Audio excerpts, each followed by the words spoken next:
নবী কোনো গুনাহ নাই, আল্লাহ কত বড় নবীর আশিক। সেই নবীকে আল্লাহ বলেন, ও নবী আপনিও তাকওয়া অর্জন করেন।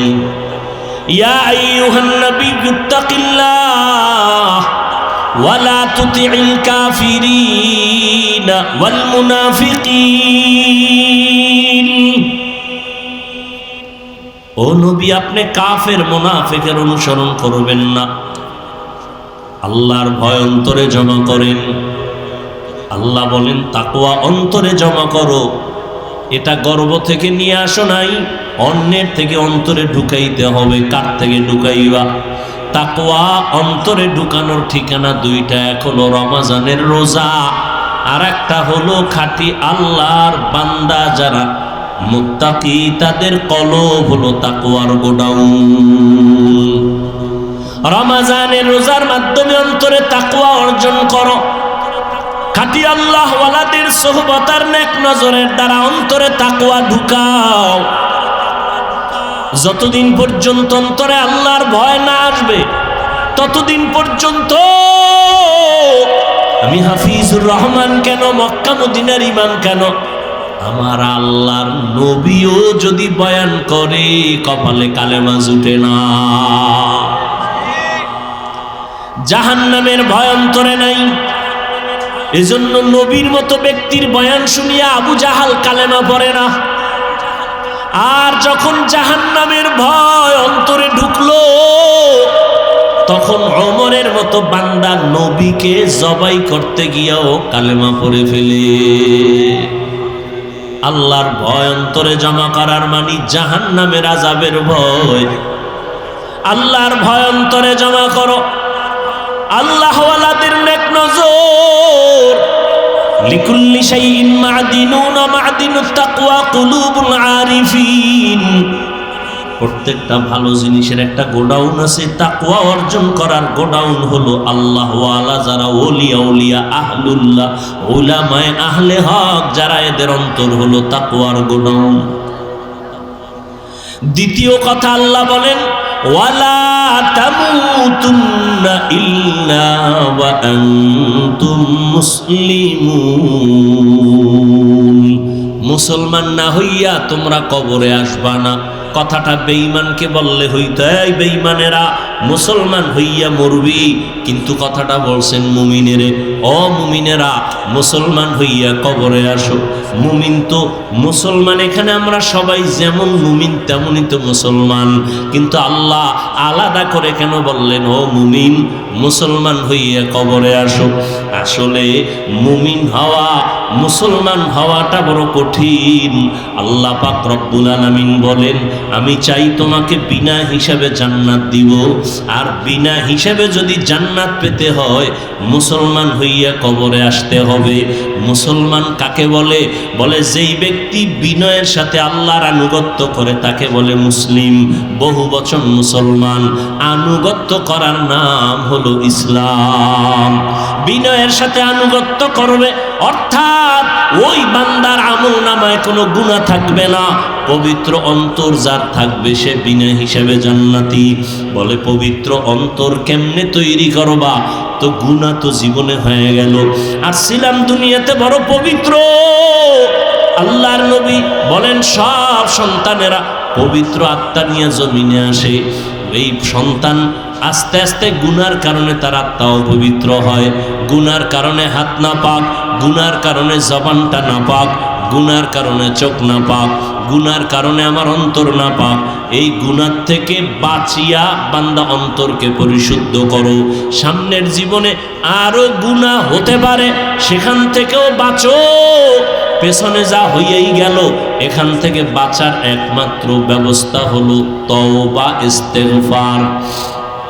ইস্তেগফার পড়লে আল্লাহর নবী বলেন তার আমলনামায় গুনাহ থাকতে পারে না। ইস্তেগফার ও তওবা করো, সামনের জীবনে যেন কোনো গুনাহ না হয়। সেই ক্ষেত্রে তোমার অন্তরে লাগবে আল্লাহর ভয়, তাকওয়া।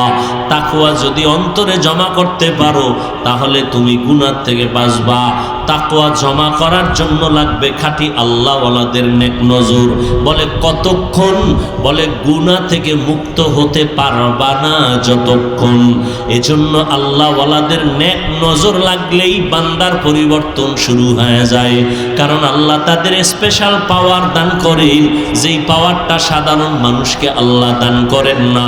এই জন্য উলামায়ে কেরামের সোহবতে, খাঁটি আল্লাহওয়ালাদের সোহবতে গিয়া দেখা যায় কত বেনামাজি নামাজি, কত বেপর্দাওয়ালা পর্দা করে, জীবনে আল্লাহকে চিনত না, এখন আল্লাহকে চিনে, নামাজ পড়ে, আজানটা হলেই মসজিদে দৌড়ায় যায়। আল্লাহর কোরআন তেলাওয়াতের জন্য বান্দা পাগল, নিজেও তেলাওয়াত করে, সন্তানটাকেও তেলাওয়াত করার জন্য প্রচেষ্টা চালায়, নিজেও পর্দা করে, স্ত্রীকেও পর্দায় রাখার জন্য পাগল হয়ে যায়, একমাত্র উলামায়ে আহলে হকের সোহবতের কারণেই। আল্লাহ এজন্য অন্য আয়াতে বলেন, ইয়া আইয়ুহাল্লাযীনা আমানুত্তাকুল্লাহ ওয়া কুনু মা'আস সাদিকিন। আল্লাহকে ভয় করো, আল্লাহর প্রিয় বান্দা যারা তাদের বন্ধু হয়ে থাকো। এরে নবীর আশিক উম্মতের দল, ও যুবক, আজকে তাকায়া দেখো তোমার মতো কত যুবক স্কুলে পড়ে, কলেজে পড়ে, চাকরি করে, ব্যবসা করে, 5 ওয়াক্ত নামাজ পড়ে, আছে না নেই? জীবনে মাদ্রাসায় পড়ে নাই, এরপরও নামাজ ছাড়ে না। বিষয়টা কি? কলেজে গিয়ে কি নামাজের প্রশিক্ষণ দিছে? কয় না। স্কুলে কি নামাজের ট্রেনিং হয়? কয় হয় না। তো নামাজ পড়ে কেন? বলে এর সাথে কোরআনওয়ালার সম্পর্ক আছে, উলামায়ে আহলে হকের সম্পর্ক আছে, দাওয়াত ও তাবলীগের সম্পর্ক আছে। এই জন্য ছেলেটা কলেজে পড়িয়াও নামাজ ছাড়ে না, স্কুলে পড়িয়াও নামাজ ছাড়ে না। ও যুবক, মনটাকে বুঝাও। ড্রাইভারি করে, রাস্তায় গাড়ি চালায় যুবক, আজান হলে নামাজে দাঁড়ায় যায়। নিজের একটু বুঝাও, তুমি কেন পারবা না? তোমার মতো যুবক সন্তান মাছ ধরে, কৃষি কাজ করে, শ্রমিকের কাজ করে, চাকরি করে, ব্যবসা করে, নামাজ ছাড়ে না, তুমি কেন পারবা না? আল্লাহর কাছে তওবা করো। হতবাগার পক্ষে বুঝি চলে গেলা, এখনো সময় আছে, তওবা করে নাও। পেছনের গুনাহ থেকে ইস্তেগফার পড়ো, আল্লাহকে বলো, হে মালিক, জীবনে তো শয়তানের ধোকায় পড়ে, নফসের ধোকায় গুনাহ করেছি, কত নামাজ ছাড়লাম, কত বেপরদায় চললাম, আজকে থেকে তৈরি হয়ে গেলাম, আর নামাজ ছাড়বো না, বেপরদায় চলবো না। মা বাবার দোয়া নিয়া, উলামায়ে কেরামের পরামর্শ নিয়া 5 ওয়াক্ত নামাজ পড়বো, আর কোনোদিন দাড়ির মধ্যে অস্ত্র লাগাইব না। আল্লাহর কাছে বান্দা যদি খাঁটিভাবে বলতে পারে তওবার নিয়তে, আল্লাহর নবী বলেন, বান্দা হাজারো লাখো গুনাহ যদি করে, আল্লাহ মুহূর্তে মাফ করে দিবেন। জানি না কার অন্তর নরম হবে, তওবার দরজায় ফিরে আসবে। যাদের কপাল ভালো, আল্লাহর কাছে যারা খাঁটি মনে তওবার নিয়ত করবে, আল্লাহ দরজা খুলে দিবেন। হেদায়াতের মালিক আল্লাহ। ও আল্লাহর বান্দারা, এখনো যদি অন্তর তৈরি হয়, তাকওয়া অন্তরে ঢুকাইয়া উলামায়ে কেরামের পরামর্শ নিয়ে চলবে, এমন নিয়তটা যদি অন্তরে করা যায়, মনে মনে আল্লাহকে বলেন, হে আল্লাহ, হায়াতের মালিক আপনি, ইজ্জতের মালিক আপনি, রিজিকের মালিক আপনি, আর জীবনে নামাজ ছাড়বো না, বেপরদায় চলবো না, আর দাড়ি কাটবো না। মা বাবার দোয়া নিয়া, উলামায়ে কেরামের পরামর্শ নিয়া আমরা নামাজ পড়ব, নবীর তরিকায় চলবো। আল্লাহ আমাদের খাঁটি তওবা করার তৌফিক দান করেন, আমিন। হাদিসটা রাসূল যখন সাহাবায়ে কেরামদের সামনে ব্যক্ত করলেন, সাহাবায়ে কেরাম প্রশ্ন করলেন, ইয়া রাসূলুল্লাহ, দায়িত্বশীল কে কার উপর, কি পরিমাণ? নবীজি বললেন, যার অধীনে যারা বসবাস করে, অধীনস্থদের যিনি গার্ডিয়ান, মালিক, কর্তা, তিনি দায়িত্বশীল। যেমন মা বাবার সন্তানের গার্ডিয়ান, সন্তান মা বাবার অধীন, অতএব মা বাবার সন্তানের দায়িত্বশীল। স্ত্রী স্বামীর অধীন, প্রত্যেক স্বামী স্ত্রীর দায়িত্বশীল। প্রত্যেক ছাত্র শিক্ষকের অধীন, শিক্ষক ছাত্রের দায়িত্বশীল। প্রত্যেক ইমাম, খতিব, মসজিদের মুসল্লিদের দায়িত্বশীল। একজন ওয়ার্ডের মেম্বার কমিশনার, ওয়ার্ডের মানুষের দায়িত্বশীল, ইউনিয়নের চেয়ারম্যান, উপজেলা চেয়ারম্যান, ওই অঞ্চলের ভোটারদের দায়িত্বশীল, এমপি তার আসনের দায়িত্বশীল, সরকার গোটা দেশবাসীর দায়িত্বশীল, উলামায়ে আহলে হক গোটা উম্মতের দায়িত্বশীল। আল্লাহর নবী বলেন, দায়িত্বশীলরা রেডি হও, আল্লাহর কাছে দায়িত্বের কারণে জবাবদিহিতার কাঠগড়ায় দাঁড়াতে হবে। এখন মা বাবা সবসময় চিন্তা করতে হবে সন্তানের দায়িত্ব পালন করছেন কিনা, স্বামীকে চিন্তা করতে হবে স্ত্রীর দায়িত্ব পালন করছেন কিনা। কিয়ামতের দিন আল্লাহ পাক কড়ায় গণ্ডায় হিসাব নেবেন, হিসাব নিয়ে এরপরে আল্লাহ ফয়সালা দিবেন। আল্লাহ চাইলে সব পারেন, তারপরও সাক্ষী পেশ করবেন সত্য আর মিথ্যার পক্ষে বিপক্ষে। একটা বিচারের ফয়সালাও আল্লাহ সাক্ষী ছাড়া দিবেন না, সাক্ষীও একটা হবে না। জমিনকে আল্লাহ সাক্ষী বানাবেন, অঙ্গ প্রত্যঙ্গকে আল্লাহ সাক্ষী বানাবেন, আমল নামাকে সাক্ষী বানাবেন, ফেরেশতাকে সাক্ষী বানাবেন। এগুলোর সাক্ষী নিয়া এরপরে আল্লাহ বিচারের ফয়সালা দিবেন। অতএব দায়িত্ব পালন করার দরকার। কতটুকু দায়িত্ব পালন করতে পেরেছি? সন্তান হযরত ওমরে ফারুক রাদিয়াল্লাহু তাআলা আনহুর দরবারে বাবার বিরুদ্ধে বিচার দিলেন। বাবা না, সন্তানের বিরুদ্ধে বিচার দিল বাবা। ওমরে ফারুক রাদিয়াল্লাহু তাআলা আনহু সন্তানকে তলব করলেন যে আপনি যেই সন্তানের বিরুদ্ধে বিচার দায়ের করলেন সন্তানকে হাজির করেন। সন্তান আসলো, এই সন্তান, তুমি তোমার বাবার হক আদায় করো না কেন? সন্তান বললেন, খলিফাতুল মুসলিমিন, বাবার পক্ষ থেকে কি সন্তানের উপরে কোনো দায়িত্ব আছে? ওমরে ফারুক বললেন, হ্যাঁ আছে। বাবা পালন না করলে অসুবিধা বলে আছে? আমার বাবা তো কোনো দায়িত্ব আদায় করে নাই। প্রথম আমার মা আনতেছিল ঘরের মধ্যে ভালো ভালো মা ঘরে আনে নাই। দ্বিতীয়, আমাকে দুনিয়াতে আল্লাহ পাঠিয়েছেন, প্রথম কি হক ছিল বলে একটা সুন্দর নাম রাখবে, বলে না আমার নাম সুন্দর রাখে নাই, জউল নাম রাখছে। আমরা বলি জুয়েল, সন্তানের নাম কোয়েল, দোয়েল, হাসি, বৃষ্টি, সবুজ, গম্বুজ সন্তানের নাম, যেগুলো মুখে নিতে লজ্জা লাগে। অথচ সারা দুনিয়ার কোনো বেঈমানের ঘরে আব্দুর রহমান নামে কোনো ছেলে নেই। সারা দুনিয়ার বিধর্মীদের ঘরে রহিমা নামের কোনো মেয়ে। আমরা কেন এত বেহায়া বেলাজা যে আমরা মুসলমানের ঘরে ঘরে বেঈমানের নাম? কোরআন হাদিসে কি ইসলামের নামে টান পড়ছে? কেন রাখেন না? আল্লাহ এমনি শান্তি দিবে, আল্লাহ আপনার কাছে ঠেকা। অথচ সহিহ হাদিসে আল্লাহ রসুল বলেন, কিয়ামতের দিন একটা মানুষকে শুধু নামের বরকতে নাজাত দিয়ে দিবেন। সন্তানের নাম সাগর, হৃদয়, নদী, খাল বিলটা বাদ আছে মনে হয়, খাল বিল, মানে এর থেকে নির্লজ্জতার কিছুই হতে পারে না। এজন্য ১৫০০ বছর আগে রসুল বলে গেছেন, লা ইমানা লিমান লা হায়া আলা, যাদের লজ্জা নাই ওদের ইমানই নেই। এগুলো কেন হচ্ছে? শুধু লজ্জা নাই। আগের দিন, আগে বলতে কি ৫০ বছর আগে আমরা দেখছি, আমাদের বয়স আর কত, বাচ্চা হলে মুরব্বীরা আলেমের কাছে যাইতেন, হুজুর একটু খেজুর চিবাইয়া দেন, মিষ্টি চিবাইয়া দেন, আর বাচ্চার একটা নাম রেখে দেন।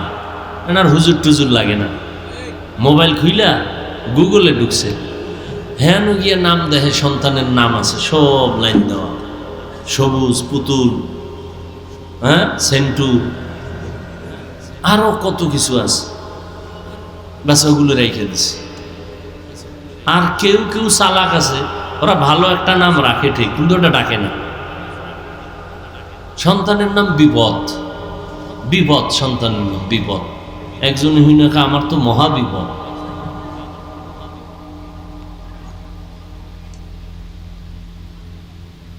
এরপরও বাংলাদেশে কিছুটা এই ওয়াজ মাহফিল থাকাতে আছে, নাইলে আও থাকতো না। এখন এই ওয়াজ মাহফিলও বন্ধ করার জন্য ষড়যন্ত্র চলতেছে। কোরআনের আওয়াজের সাউন্ড কমাও, বহু বন্ধু আছে। গানের সাউন্ড কমাও, একজন বন্ধু হইল।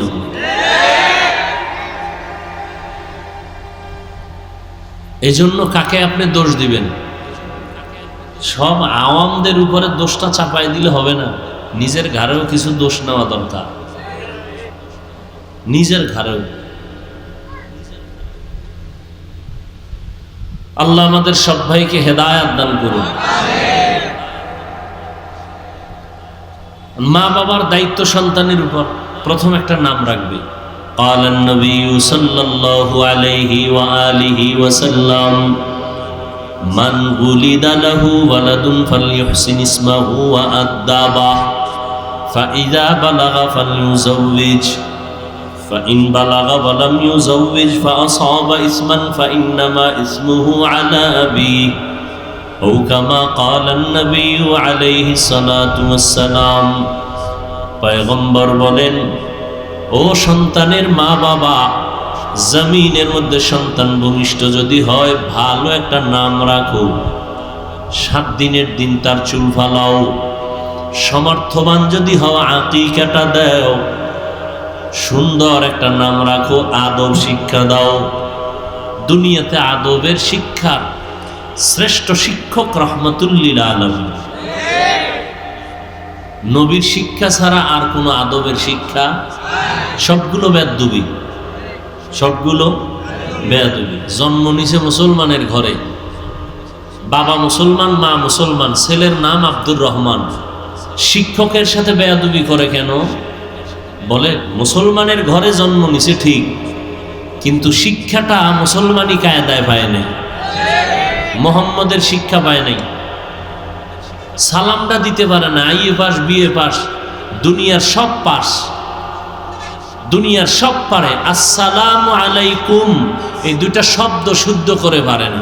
আর এক কুলাঙ্গারের বাচ্চা কোন জায়গায় বইয়া বলতেছে, শুদ্ধ করে সালাম দিলে জঙ্গির গন্ধ পাওয়া যায়। আসসালামু আলাইকুম এই দুইটা শব্দ শিখতে কি মাদ্রাসায় যাওয়া লাগে? হ্যাঁ, অথচ বিএ পাস এই শব্দ দুইটা পারে না। সালাম দেয় সালামালাইকুম, তার মানে তোর উপরে খোদার গজব। হে ঘুরায় খাও আলাইকুম, তোর উপরে আগে হরুক। নির্লজ্জ মুসলমান, সালামটা পর্যন্ত শিখে নাই। সালাম দেয় মানে তোর উপরে গজব, সালামালাইকুম মানে তোর উপরে আল্লাহর গজব। অথচ সালাম শান্তি, আসসালামু আলাইকুম, বাস এতটুকু শব্দ শুদ্ধ করে পারে না। দুনিয়ার সব আকাম পারে। আল্লাহ হেদায়াত দান করুন। আপনারা চিল্লায়েন না, এখানে চিল্লানের কিছু আছে। ভালো এত গজব গেল দেশটা, এরপরও ভালো হইলেন না। আপনারা এই আবেগ টাবেগ দিয়া আমগো হুজুর গো বহুত বিপদে ফেলাইছেন, আর কত ফেলবেন। বহু তাল দিছেন হুজুর গো, ইমাম রে দিয়া নাই, আমনে নাই। ইমামের তাল দিছেন, আজগো সাইজ করে লাইবেন এই সাইড। হুজুর তো বুঝে লাইছে যে খুব করতে পারলে মনে হয় সম্মান বাড়বে, এমন করা করছে, সব গেছে গিয়ে হে নাই। এখন একদল কাজ সূর্য ডুবার আগে যেন আপনি বাড়িতে ঘুরে আইয়েন, বাস গেছে ইমাম সাহেব। এই সমস্ত আবেগ বন্ধ করেন। এটা ওয়াজের প্যান্ডেল। আওয়ামী লীগ নাই, বিএমপি নাই, রাজনৈতিক দলের লোক আসছে না। এই আপনাদের চাষারার কোনো রোডের পাশে আওয়ামী লীগওয়ালারা যদি জনসভা দেয়, বিএমপি যাবে? এই সত্য কথা বলুন, বিএমপি ওয়ালারা জনসভা দিলে আওয়ামী লীগ যাবে? তো এখানে সব আসছে কেন একসাথে? বুঝেন কিছু, আবেগ দেখান না। হুজুর ইমান মাফেন বয়ে বয়ে, কিছু হুজুর আছে আপনাকে আবেগে লাফায়। এটা আওয়ামী লীগের লোক আসবে কেন, বিএনপির লোক আসবে কেন? এটা কোরআনের মাহফিল, এখানে আমল আখলাকের কথা হবে, এখানে রাজনীতির লোক আসছে কেন? কয়টি সব গাট্টি বেন্দারা পর্দার বাইরে ফেলাইয়া দিছে, এখানে আসছে আল্লাহর মহব্বতে, রসুলের মহব্বতে। কি মসজিদে তাবলিগওয়ালারা ডাকে, সরমনেওয়ালারা যাবে? কথা বলেন না কেন? সরমনেওয়ালারা যদি এখানে জিকির হবে, তাবলিগওয়ালারা বসবে? বসে না, স্বাভাবিক। সোজা কথাটা স্বীকার করেন না কেন? এখানে সবাই আসছে, তাবলিগের লোক নাই, চরমনের লোক নাই, উজানির লোক নাই, গাঞ্জা করো, বেনামাজিও, বেপর্দাওয়ালা, পিছনে আমারে কাফের বলে সেও আছে। বুঝতে হবে এটা, এটা রাজনীতির মঞ্চ না, এই জন্য আসছে। এটা রাজনীতির মঞ্চ, রাজনীতির বক্তা, এই রাজনীতির মঞ্চ না, এই জন্য আসছে। আর আমি যদি রাজনীতি করতে মনে চাই প্রচলিত, তাহলে রাজনীতির আলাদা মঞ্চ আছে না? কি নাস্তিকদের মঞ্চ আছে, নাস্তিকদের বিরুদ্ধে জ্বালাময়ী ভাষণ দেওয়ার হুজুরগো মঞ্চ আছে না? কথা বলেন না কেন? রাজনীতি করতে চাইলে হুজুরগো মঞ্চে যাও। খেলাফত আন্দোলন, খেলাফত মজলিস, ইসলামী আন্দোলন, জামায়াত, অভাব নাই, ওখানে গিয়ে চিৎকার দাও, সরকার 12 ঘন্টার মধ্যে লাল বাতি জ্বালায় দেবে। কি কথা বলেন না কেন? এটা রাজনীতির মঞ্চ। রাজনীতির মঞ্চে রাজনীতির আলাপ। আমাদের মুরব্বী যার 45 মিনিটের বয়ানে এ দেশের চূড়ান্ত ডাকাত 5 ওয়াক্ত নামাজি হয়েছে, চরমনের জমিনে ঘুমন্ত সৈয়দ ফজলুল করিম রহমতুল্লাহ আলাইহি। জীবনভর দেখছি আর শিখছি। কি দেখছি? বয়ানের স্টাইজে জাহান্নামের বয়ান, মনে হয় সে দুনিয়াতে নাই। কবরের আযাবের বয়ান, কত বড় নিকৃষ্ট অন্তরওয়ালা।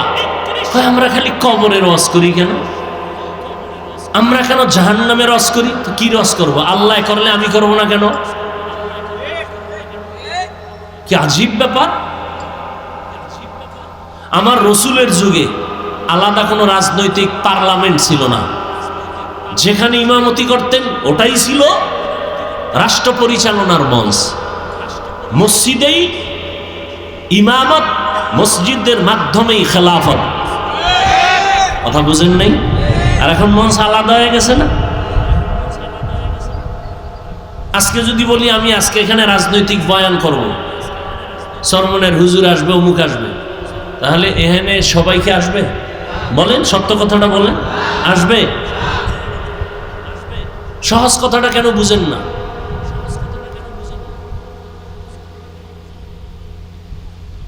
আবার যখন চরমনের হুজুরে পল্টনে বক্তব্য দিতেন, মনে হয় সে দুনিয়ার জগৎ সম্পর্কে শিক্ষক, কবর জগৎ, আখেরাত সম্পর্কে তার কোনো চিন্তাই নেই। সে এখন রাজনীতি মানুষকে শিখাইতেছে, মনে হয় রাজনীতির শিক্ষক হয়ে মানুষকে রাজনীতি শিখায়।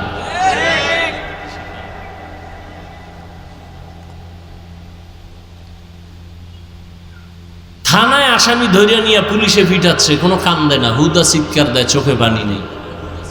আর ওয়াজের প্যান্ডেলে একজন আল্লাহওয়ালা বয়ান করতেছেন, 200 হাত দূরে বসে একটা যুবক চিৎকার করতেছে, কাঁদতেছে, ওরে মারলো কে?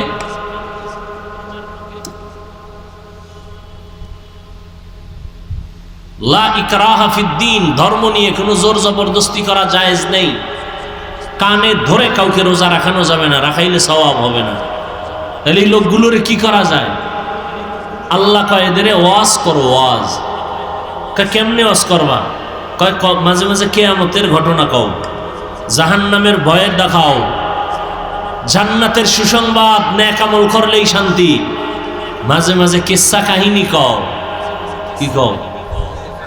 মা কিসসা কাহিনী কয়। ওরা কিসসা কাহিনীর পৃথিবীর শ্রেষ্ঠ কিতাব কোরআন শরীফ, হাদিস শরীফ, কিসসা কাহিনীর শ্রেষ্ঠ কিতাব। ওই মূর্খরা জানে না কোরআন শরীফে হাতির কিসসা নাই? এই পণ্ডিত সাহেবেরা বলেন না কেন? কোরআন শরীফে সাপের কিসসা নাই? কোরআন শরীফে গরুর কেচ্ছা দিয়েই তো সূরা বাকারা শুরু।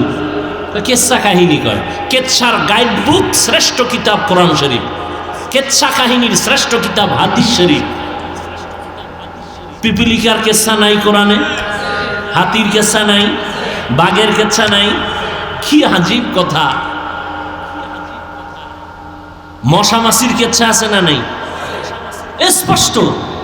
সূরা আনকাবুত, সূরা নমল পিপিলিকার সূরা, সূরা ফিল হাতির সূরা।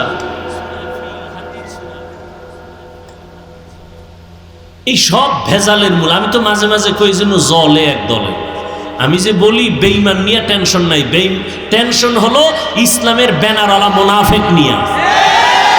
ভেজাইলে হইল মুনাফিকেরা, চাপাবাজি করে আমরা ইসলাম চাই। তোমার দাড়ি নেই কেন? ইসলাম চাই। মাথায় টুপি নেই কেন? ইসলাম চাই। মদিনার পোশাক নাই কেন? চাপাবাজি করে আমরা ইসলাম চাই। ইসলাম চায় না, ইসলামের নাম ব্যবহার করে ক্ষমতার চেয়ার চায়।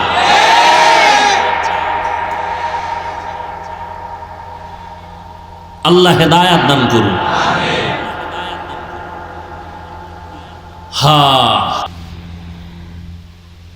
আজকে সারা দেশের মধ্যে হাজারো লাখো মানুষ দিনের পথে তাবলীগের কারণে, কি ঠিক না? রহমতের নবী, কত নরম প্রকৃতির নবী, রহমাতুল্লিল। আল্লাহ কয় ওয়াল আসরি ইন্নাল ইনসানা লাফি খুসর, আসরের শপথ সব মানুষ জাহান্নামে। কিন্তু নামের ব্রেক লাগাইছেন পরে। নবী কি কয়? কুল্লু উম্মতি ইয়াদখুলুনাল জান্নাতা, সব উম্মতেরা জান্নাতি। পরে গিয়ে কয় কিন্তু আল্লাহ কয় আগে সব কি কথা বল, সব জাহান্নামী। কিন্তু লাগায় কয় না, 4 গুণালারা জান্নাতি। আর নবী আগেই কয় সব জান্নাতি। রহমতের নবীর রহমতের আওয়াজ। কিন্তু যারা আমি মুহাম্মদের মানে না তারা না, যারা মুহাম্মদের মানে না তারা না। সাহাবায়ে কেরাম কয় ইয়া রাসূলুল্লাহ আপনারা মানে না কারা? আবার ওদিক গেলে আরেক ঝামেলা।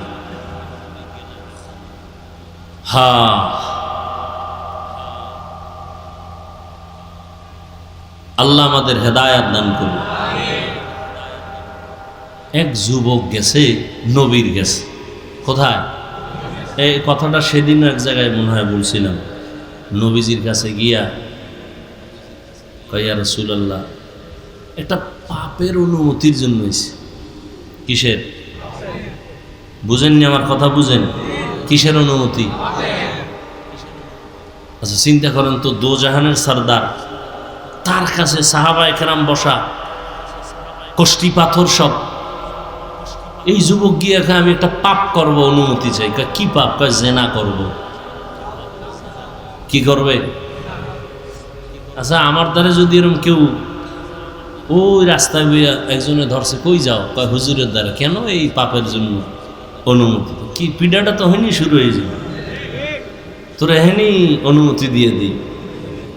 স্বয়ং রসুলের কাছে হাজির হয়ে গেছে। সাহাবায়ে কেরাম ভেতরে রাগ থাকলেও চুপ, কারণ রহমতের নবী এখানে হাজির। দেখেন সব সাহাবায়ে কেরাম ভেতরে আগুন, রহমতের নবী চুপচাপ কাছে টানছে, আসো আরো কাছে আসো। নবী এসে এবার কাছে, মাথায় হাত দিয়া, গলায় হাত দিয়া, একটা মহাব্বতের আলিঙ্গন দিয়ে এবার কয় তুমি জিনা করবা? কহ কার সাথে? তোমার বোনের সাথে? সি সি সি সি নবী কি বলে? কেউ করে? ও তাহলে তোমার আম্মুর সাথে? নাউযুবিল্লাহ। নবীজি কি বলে? আচ্ছা আচ্ছা করবা না? না কখনো। ও তা তোমার চাচি? বলে না নবী, তার চাচির সাথে। তোমার ফুফি? কানা। তোমার খালা? এভাবে নবী কয়েকজনের নাম টাম কইয়া এবার তুই কাল্লাবে করবি কোনো একটা মেয়ের সাথে? বলে হ্যাঁ। সেই মেয়েটাও তো কারো না কারো বোন, কারো না কারো মাও হতে পারে। রহমতের নবীর নরম কথা ভিতরে ঢুকে গেছে। যুবক কাইয়া রাসূলুল্লাহ মাফ করে দেন, তওবা করায় দেন, জিন্দেগিতে আর এই গুনার কাছেও যাব না।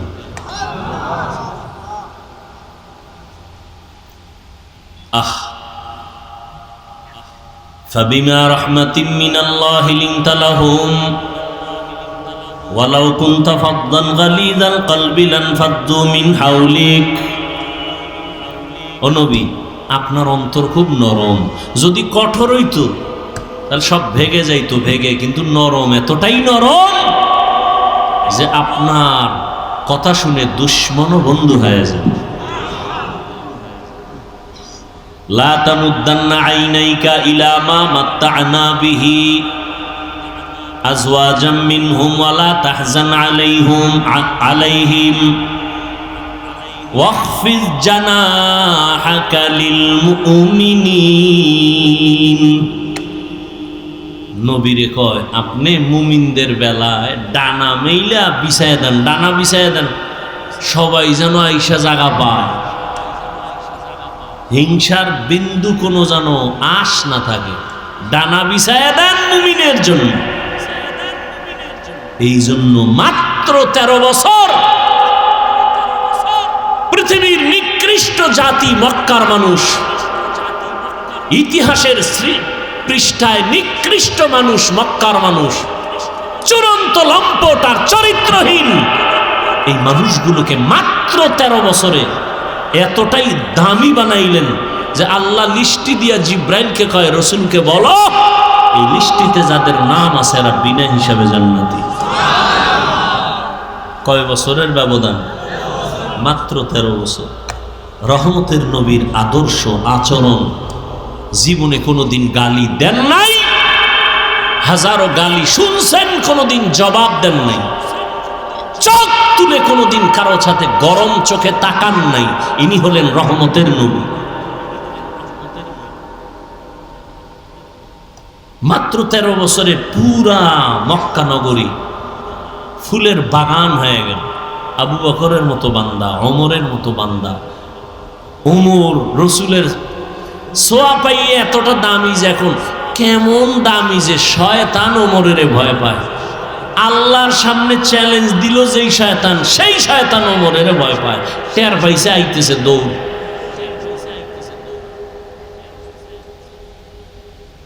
নবী কি কয়? কয় শয়তান আমারও ধোকা দেয় না, আমার দ্বারা আমি কালেমা ভরায় ফেলাইছি।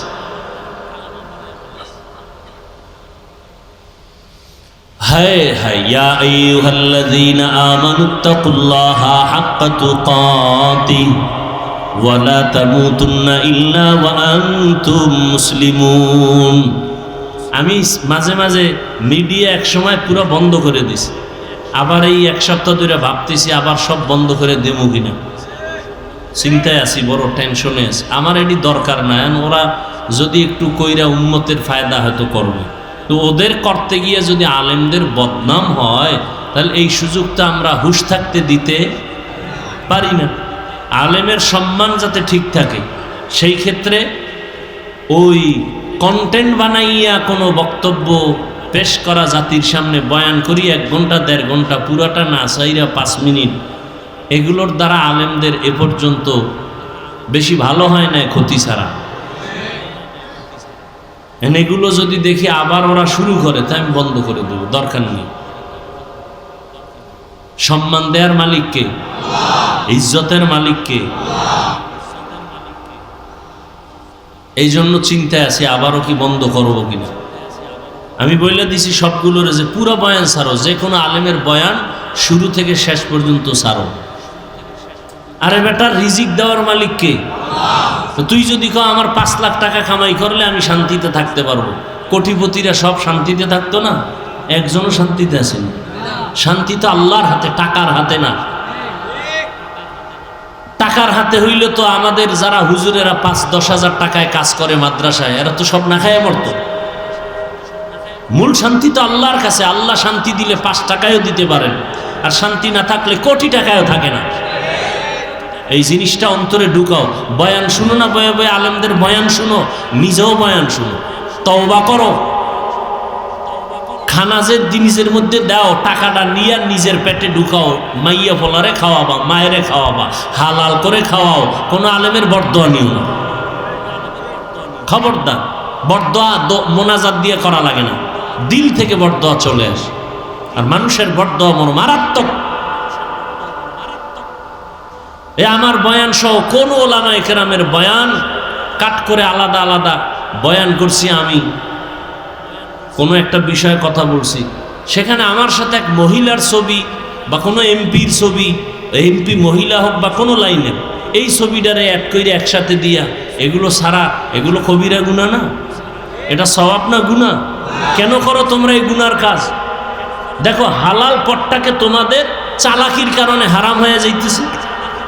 পটটা হালাল তুমি করে নিলেই হয়, একটু চালাকি করছো, এখন তোমার জন্য এটা হারাম হয়ে গেল।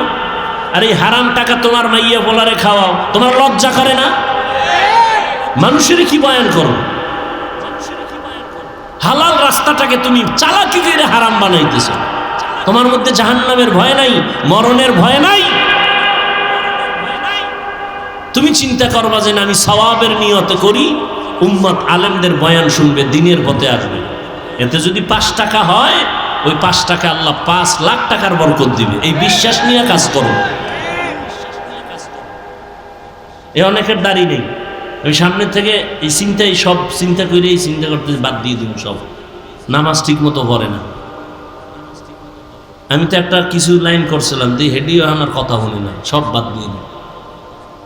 নামাজ নেই, খালি ধান্দা করে থাকো, তো নামাজ টামাজ না পড়লে জব কে দিন? আল্লাহ একটা রাস্তা খুলে দিছে, রিজিকের মালিককে আল্লাহ রাস্তা খুলে দিছে। এটাকে আল্লাহর মহব্বত নিয়ে কাজ করো। এই রাস্তা তো আছে, তুমি কেন এটাকে বন্ধ করে তুমি মন মতো নামাজ নাই, মা বাবার খেদমত নাই, ওলামায়ে কেরামদের বরদোয়া নিয়ে চললে তো তোমার জিন্দেগি বরবাদ, তোমার ভবিষ্যৎ প্রজন্ম, সন্তান, তোমার পরিবার সব ধ্বংস করে গেলা তুমি একা। আল্লাহ হেদায়াত দান করে। আমার বয়ান যারা কাট করে ছাড়ে, আমি সবাইকেই বলি, সবার ওলামায়ে কেরামের পুরা বয়ান দিবা, এরপরে যদি কাট করে ছাড়ে, এটি একেবারে ভালো করে তদন্ত করে দিবা, ওরে সবার সামনে এখান থেকে উঠে দিবা। এরপরে যদি না, তো তবু সবটিরই বিদায় সালাম, আর আমার রেকর্ড দরকার নেই।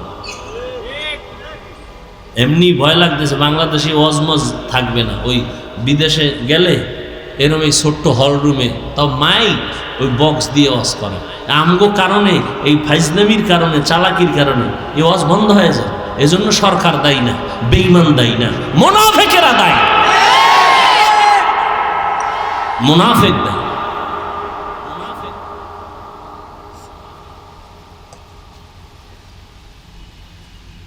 করোনা গেছে, ওয়াজ বন্ধ হয়েছে, ওয়াজ করি নাই, আর ওলামায়ে কেরাম করে নাই, কাকে দোষ দিবেন? আমি এখানে ওয়াজ করবো, মানুষ দিনের কথা শুনবে, আমি উঠাই উল্টা পাল্টা শুরু করলাম। কোন নায়িকা কি করছে, কোন নায়ক কি করছে, এটা এখানে বলার জিনিস নেই। মানুষের কাছে মোবাইল আছে, কি হইতেছে না হইতেছে মানুষ দেখতেছে না। আমি বক্তা, মানুষ আসছে একটা ভক্তি নিয়ে। সেদিন এক জায়গায় গেছি, হুজুর অমুক বক্তা রে দাওয়াত দিয়ে আমগো এলাকায় নিষেধ। কে? ওর বয়ান তো খারাপ না। কয় না, পাবলিক তো বড় কঠিন। কি হয়েছে? কয় স্টেজে ওঠার আগে গেছে বাথরুমে, ও অজু না কইরে ওয়াজ শুরু করছে। যারা একটু মোটামুটি নামাজ, এরা কইছে জীবনে আর ওয়াজই শুনুন না। সাধারণ মানুষ কতটা ভক্তি করে আলেমকে। পজিটিভ নেন, নেগেটিভ নেন কেন, সাধারণ মানুষ আমাদেরকে কতটা মহব্বত করে। এই মহব্বতটা কি টাকা দিয়ে হয়? আল্লাহ অন্তরে ঢুকাইয়া দিছেন কোরআনের বরকতে। উঠা নায়িকা কি করছে, অমুকে কি করছে। আমার এখানে প্রত্যেক মাসের দ্বিতীয় শুক্রবার ইসলাহি ইজতেমা হয়, ওলামাদের জন্য আলাদা একটু সময় দেই। এই বিষয়গুলো আমি বলি। বয়ানকে আরো সংযোজন করা দরকার, সংযত হওয়া দরকার, মার্জিত ভাষায়। এখন আর কোনো গোয়েন্দা টোয়েন্দা লাগে না। সেদিন গেছি এক জায়গায় ওয়াজ করতেই দেবে না আমার, ভিন্ন পার্টি যারা আমাকে কাফের কইলে খুব খুশি। হ্যাঁ, পরে কইলাম ভাই কাফের টাফের বলা বাদ দাও, কিছুদিনের মধ্যে আমাদের সব আলেম এক স্টেজে চলে আসবে ইনশাআল্লাহ। আপনারা সাধারণ মানুষ কিলাকিলি করে লাভ কি? ওলামাদের মধ্যে দূরত্ব কিন্তু কমতেছে, খেয়াল করছেন কেউ? কোনো হুশই নেই। ওলামায়ে কেরামদের মাঝে দূরত্ব কমতেছে আগের তুলনায়। এরপরে কোনো আলেম এখন মন গড়া বয়ান কইরা কেউ ধরা লাগবে না, সার নাই, একটু উল্টাপাল্টা কইছে, পরের 2-3 দিন পর আবার লাইভে একা ভুল হয়ে গেছে। যুগটা কেমন যুগ দেখছেন নি? এখন আর কেউ ধরার দরকার নাই, নিজেই ধরা। অতএব সবাই এক হওয়ার চেষ্টা করেন। আজকে বাংলাদেশে মসজিদ বেশি না কম? মাদ্রাসা, তাবলিগ, আলেম ওলামা, ছাত্র, পীর মুরিদি বেশি, হাতে গোনা মাত্র কয়েকটা নাস্তিক। এরপর আমরা দুর্বল কেন? বিষয় কি? একমাত্র কারণ আমাদের ভেতরে একতাবদ্ধতা নাই। সাপ বেজির লড়াই চলে আমাদের অন্তরের ভেতরে। আল্লাহ লড়াইয়ের থেকে, হিংস্র আক্রমণ থেকে আল্লাহ আমাকে হেফাজত করেন, গোটা উলামায়ে কেরামদেরকে হেফাজত করেন। এক মঞ্চে, এক মনে, এক ধ্যানে, ইখলাসের সাথে দ্বীনের কাজ করার সবাইকে তৌফিক আল্লাহ দান করেন। ফেসবুক লয়ে সারাদিন, আরে আলেম আলেমের কিছু বলবে সেটা ভিন্ন কথা। তুমি ক্লাস 8-এ পড়ো, না হয় মাদ্রাসায় তুমি কাফিয়া পড়ো, না হয় শারহে বেকায়া পড়ো, তোমার এইরকম দুঃসাহস কেমনে হলো যার একজন আলেমের বিরুদ্ধে ফেসবুকে লেখো? মা বাবার অভিশপ্ত সন্তান ছাড়া আলেমের বিরুদ্ধে ফেসবুকে লিখতে পারে না। মা বাবার অভিশপ্ত সন্তান, ওর উপরে মা বাবার বর্তোয়া, মা বাবার অভিশাপ। এমন সন্তানেরাই আলেমদের বিরুদ্ধে লিখতে পারে, এছাড়া কেউ পারে না।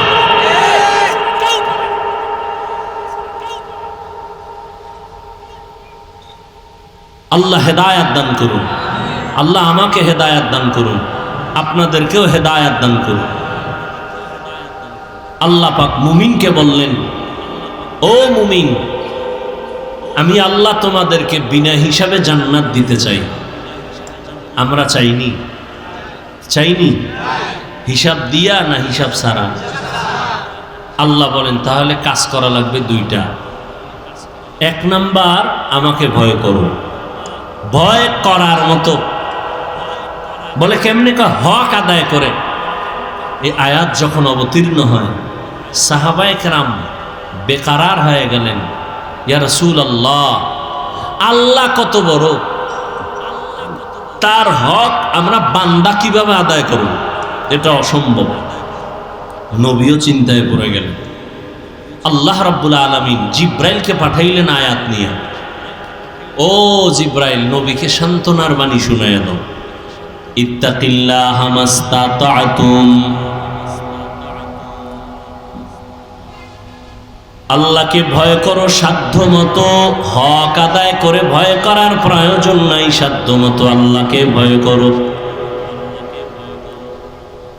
সাহাবায়ে কেরাম আশ্বস্ত হলেন, হ্যাঁ, সাধ্য মতো আল্লাহকে ভয় করাটা সম্ভব। আল্লাহর হক আদায় করে কারো দ্বারা ভয় করাটা সম্ভব না। এই ভয়ের নাম তাকওয়া।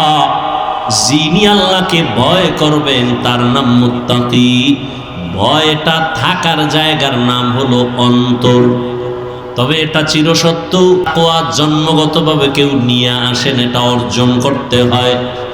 এজন্য আল্লাহ বলেন, এইটা অর্জন করার জন্য কোরআনে বারবার তাকিদ দিলেন, কারণ এটা এমন একটা পুঁজির নাম, আল্লাহর কাছে সর্বোচ্চ সম্মানিত হওয়ার জন্য যত রাস্তা আছে সর্বশ্রেষ্ঠ রাস্তা হলো তাকওয়া। ইন্না আকরামাকুম ইনদাল্লাহি আতকাকুম। আল্লাহ পাক নবীকে জানায় দেন, আমার কাছে সবথেকে বড় দামি ওই ব্যক্তি যার মধ্যে আছে তাকওয়া। রহমতের নবী আমার, যেই নবীর এত গুণগান, যেই নবীর এত শান, যে নবীর কোনো গুনাহ নাই, কেউ যদি সন্দেহ করে তার ঈমান চলে যাবে। সেই নবী আমার আল্লাহর কত বড় প্রিয়, আল্লাহর এত বড় প্রিয় আমার নবী। মূসা নবী আল্লাহর প্রিয় বন্ধু, ঈসা নবী আল্লাহর প্রিয় বন্ধু, মূসা নবী, ইব্রাহিম নবী, ইসমাইল নবী, দাউদ নবী, ইউসুফ নবী, নূহ নবী, সব নবী আল্লাহর প্রিয় বন্ধু। মুহাম্মদও আল্লাহর প্রিয় বন্ধু। তবে ব্যবধান, আল্লাহ পাক মহব্বতের এক পর্যায়ে গিয়া নবীদেরকে এক একটা টাইটেল দিছেন। মূসাকে আল্লাহ টাইটেল দিলেন কালিমুল্লাহ, ইব্রাহিমকে দিলেন খলিলুল্লাহ, দাউদ নবীর খলিফাতুল্লাহ, আদমকে সফিউল্লাহ, ইসমাইলকে জবিহুল্লাহ। যাকে যা দিছেন, কিন্তু হাবিবুল্লাহ কাউকে দেন নাই। হাবিবুল্লাহ রিজার্ভ রাখছেন রহমতুল লিল আলামিনের জন্য। সব নবীরা, রসুল যারা, সব আমার আল্লাহ পাকের আশিক। আর একমাত্র আল্লাহ হলেন রহমতের নবী মুহাম্মদের আশিক। সব নবী রসুল কার আশিক? আরে কথা হয় না। আল্লাহ কার আশিক? নবীর আশিক। ঠিক তেমনি ভাবে সব সাহাবায়ে কেরাম আমার নবীজির আশিক। আর আমার নবী হলেন একমাত্র ওমরের আশিক। এবার বুঝেন ওমরের দাম কত। সেই ওমরের সাথে অনেকে রাগ কইরা 20 রাকাত তারাবি পড়ে না। ওমরের সাথে রাগ করছে। ওমরের মানি না তো কারে মানো? কয় মুহাম্মদের মানি। অতি ভালো ভালো। আল্লাহ হেদায়েত দান করুন। আমার রসুলের প্রিয় হযরত ওমর আমার আল্লাহর প্রিয় নবী। কোনো গুনাহ নাই। আল্লাহ কত বড় নবীর আশিক। সেই নবীকে আল্লাহ বলেন, ও নবী আপনিও তাকওয়া অর্জন করেন। ইয়া আইয়ুহান নাবিয়্যু তাকিল্লাহ ওয়ালা তুতিইল কাফিরিনা ওয়াল মুনাফিকিন। ও নবী আপনি কাফের মুনাফিকের অনুসরণ করবেন না। আল্লাহর ভয় অন্তরে জমা করেন। আল্লাহ বলেন তাকওয়া অন্তরে জমা করো। এটা গর্ব থেকে নিয়ে আসো নাই, অন্যের থেকে অন্তরে ঢুকাইতে হবে। কার থেকে ঢুকাইবা? তাকওয়া অন্তরে ঢুকানোর ঠিকানা দুইটা। এক হলো রমজানের রোজা, আর একটা হলো খাঁটি আল্লাহর বান্দা যারা মুত্তাকি, তাদের কলব হলো তাকওয়ার গোডাউন। রমজানের রোজার মাধ্যমে অন্তরে তাকওয়া অর্জন করো। খাঁটি আল্লাহ ওয়ালাদের সোহবত আর নেক নজরের দ্বারা অন্তরে তাকওয়া ঢুকাও। যতদিন পর্যন্ত অন্তরে আল্লাহর ভয় না আসবে, ততদিন পর্যন্ত আমি হাফিজুর রহমান কেন, মক্কা মদিনার ইমাম কেন, আমার আল্লাহর নবীও যদি বয়ান করে কপালে কালেমা জুটে না। জাহান্নামের ভয় অন্তরে নাই। এজন্য নবীর মতো ব্যক্তির বয়ান শুনিয়া আবু জাহাল কালেমা পড়ে না। আর যখন জাহান্নামের ভয় অন্তরে ঢুকলো, তখন ওমরের মতো বান্দা নবীকে জবাই করতে গিয়াও কালেমা পড়ে ফেলে। আল্লাহর ভয় অন্তরে জমা করার মানে জাহান্নামের আযাবের ভয়। আল্লাহর ভয় অন্তরে জমা করো। আল্লাহ ওয়ালাদের নেক নজর। লিকুল্লি শাইইন মা'দিনুন মা'দিনুত তাকওয়া কুলুবুল আরিফিন। প্রত্যেকটা ভালো জিনিসের একটা গোডাউন আছে। তাকওয়া অর্জন করার গোডাউন হলো আল্লাহ ওয়ালা যারা ওলিয়া উলিয়া আহলুল্লাহ, উলামায়ে আহলে হক যারা, এদের অন্তর হলো তাকওয়ার গোডাউন।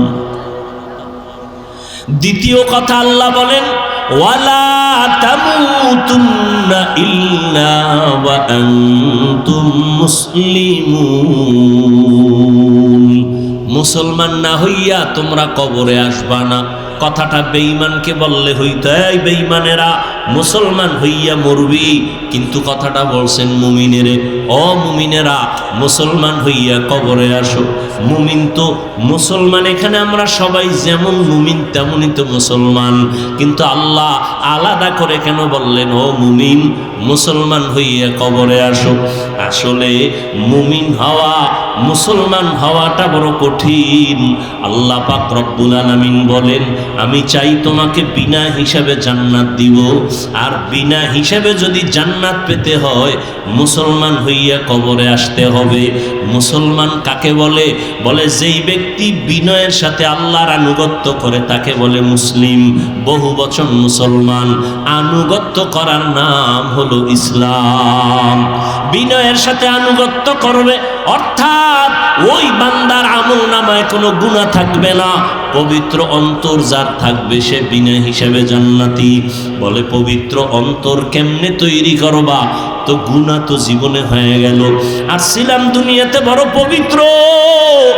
আল্লাহর নবী বলেন সব সন্তানেরা পবিত্র আত্মা নিয়ে জমিনে আসে, এই সন্তান আস্তে আস্তে গুনার কারণে তার আত্মা অপবিত্র হয়। গুনার কারণে হাত না পাক, গুনার কারণে জবানটা না পাক, গুনার কারণে চোখ না পাক, গুনার কারণে আমার অন্তর না পাক। এই গুনার থেকে বাঁচিয়া বান্দা অন্তরকে পরিশুদ্ধ করো।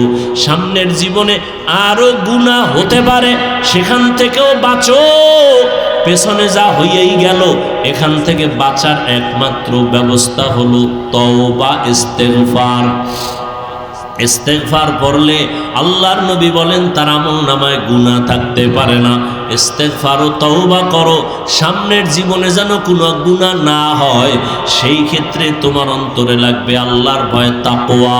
তাকওয়া যদি অন্তরে জমা করতে পারো তাহলে তুমি গুনাহ থেকে বাঁচবা।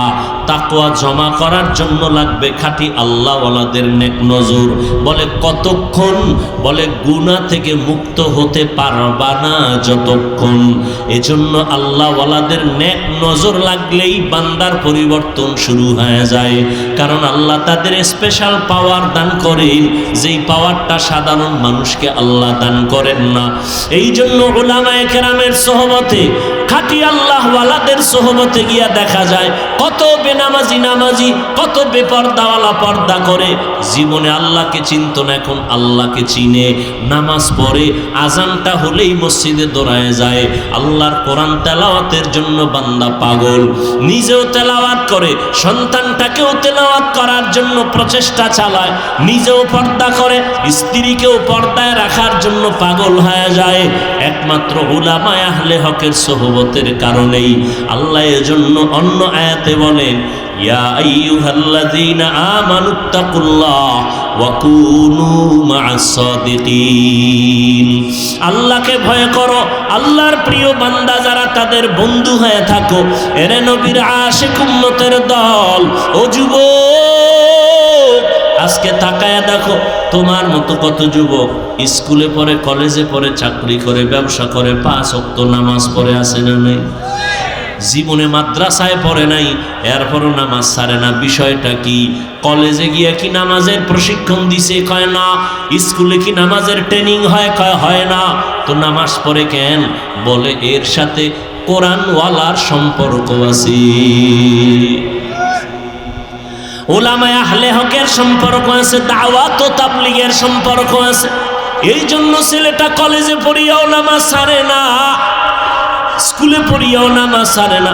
ও যুবক মনটাকে বুঝাও, ড্রাইভারি করে, রাস্তায় গাড়ি চালায়, যুবক আজান হলে নামাজে দাঁড়ায় যায়, নিজের একটু বুঝাও তুমি কেন পারবা না? তোমার মতো যুবক সন্তান মাছ ধরে, কৃষি কাজ করে, শ্রমিকের কাজ করে, চাকরি করে, ব্যবসা করে, নামাজ ছাড়ে না, তুমি কেন পারবা না? আল্লাহর কাছে তওবা করো। হতবাগার পক্ষে বুঝি চলে গেলা, এখনো সময় আছে, তওবা করে নাও। পেছনের গুনাহ থেকে ইস্তেগফার পড়ো, আল্লাহকে বলো হে মালিক, জীবনে তো শয়তানের ধোকায় পড়ে নফসের ধোকায় গুনাহ করেছি, কত নামাজ ছাড়লাম, কত বেপরদায় চললাম। আজকে থেকে তৈরি হয়ে গেলাম, আর নামাজ ছাড়ব না, বেপরদায় চলব না। মা বাবার দোয়া নিয়া, ওলামায়ে কেরামের পরামর্শ নিয়া 5 ওয়াক্ত নামাজ পড়ব, আর কোনোদিন দাড়ির মধ্যে অস্ত্র লাগাইব না। আল্লাহর কাছে বান্দা যদি খাঁটিভাবে বলতে পারে তওবার নিয়তে, আল্লাহর নবী বলেন বান্দা হাজারো লাখো গুনাহ যদি করে আল্লাহ মুহূর্তে মাফ করে দিবেন। জানি না কার অন্তর নরম হবে, তওবার দরজায় ফিরে আসবে। যাদের কপাল ভালো, আল্লাহর কাছে যারা খাঁটি মনে তওবার নিয়ত করবে, আল্লাহ দরজা খুলে দিবেন। হেদায়াতের মালিক আল্লাহ।